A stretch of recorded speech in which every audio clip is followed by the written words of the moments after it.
Pada zaman dahulu kala, hiduplah seorang ibu dengan anak perempuannya yang bernama Darmi. Ayah Darmi sudah meninggal saat Darmi masih kecil. Dahulu, mereka hidup berkecukupan. Namun setelah ayahnya Darmi meninggal, ibu Darmi harus bekerja keras di ladang demi hidup mereka. Karena setiap hari harus bekerja di ladang, kulit ibu Darmi jadi kian gelap. Berat tubuhnya juga semakin menyusut. Semua dilakukannya demi Darmi, putri satu-satunya. Namun, apa yang dilakukan Darmi? Dia tidak mau membantu ibunya. Kerjaannya setiap hari hanya berdandan.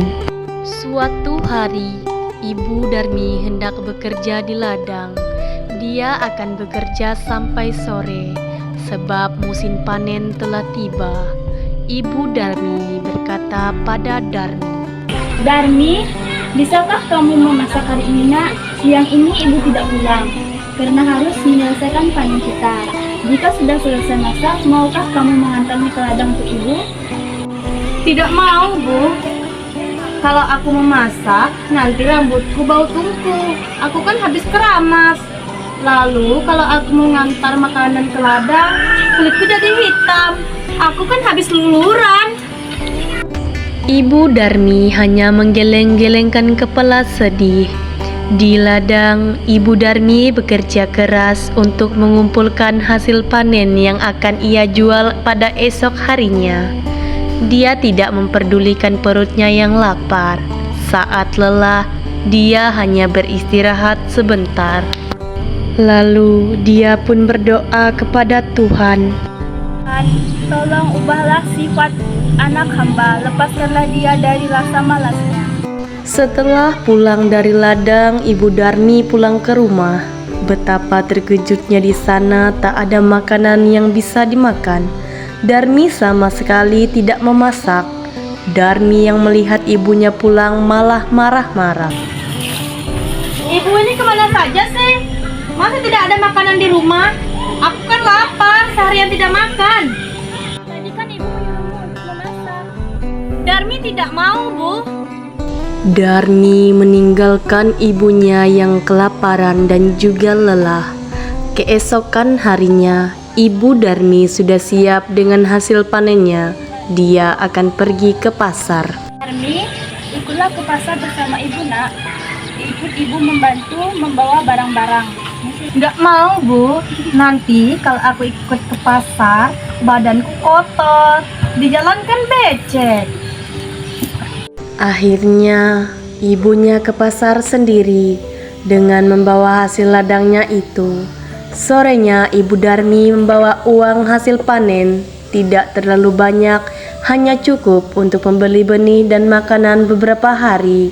Darmi pun mulai mendekati ibunya. Bu, bedakku habis. Tolong belikan dong, Bu. Ibu besok belikan, tetapi kamu harus ikut bersama ibu agar ibu tidak salah membelinya. Iya, Bu. Akhirnya, Darmi dengan terpaksa ikut ibunya pergi ke pasar.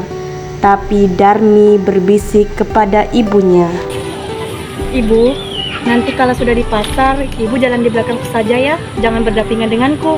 Kenapa, Darmi? Pokoknya Ibu ngikut saja. Ibu di belakangku. Darmi sebenarnya malu berjalan bersama ibunya yang berkulit gelap dan wajah yang tak terawat. Di tengah perjalanan, ada seorang teman Darmi yang menghampiri dan bertanya. Darmi, kamu mau kemana? Aku mau ke pasar. Itu siapa? Ibumu ya? Oh, itu pembantuku. Tentu saja bukan ibuku. Amit-amit deh. Betapa sedihnya saat ibu Darmi mendengarnya, namun hanya ditahan dalam hati. Mereka melanjutkan berjalan dan bertemu dengan teman Darmi yang lain. Darmi, kamu kemana? Aku mau ke pasar. Oh, ngomong-ngomong yang di belakang itu siapa? Ibumu ya? Oh, bukan. Dia bukan ibuku. Dia pembantuku. Sungguh hati Ibu Darmi semakin sedih begitu tega anaknya mengakui dirinya sebagai pembantu. Namun sekuat tenaga dia berusaha menahannya sampailah di pintu pasar dan bertemu lagi dengan teman Darmi.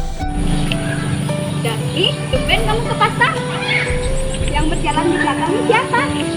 Ini pembantuku. Oh. Ibu Darmi tak kuasa menahan air matanya. Dia sudah tak tertahan lagi. Maka dia pun berdoa. Ya Tuhan, hamba sudah tidak kuat lagi dengan sifat anak hamba. Tolong kiranya Tuhan menghukumnya agar dia menjadi jera. Setelah Ibu Darmi selesai berdoa, tiba-tiba Darmi menjerit. Tidak, ibu tolong bu, kakiku tidak bisa digerakkan bu, ada apa ini bu? Maafkan ibu nak, ini karena perlakuanmu kepada ibu. Maafkan Darmi bu, Darmi berjanji tidak akan mengulanginya lagi. Darmi merintih sambil menangis meminta ampun ibunya. Sayang semua tak bisa kembali. Darmi tetap menjadi batu dan harus menanggung hukuman karena telah durhaka terhadap ibunya yang sudah merawat dan menjaganya hingga dia besar.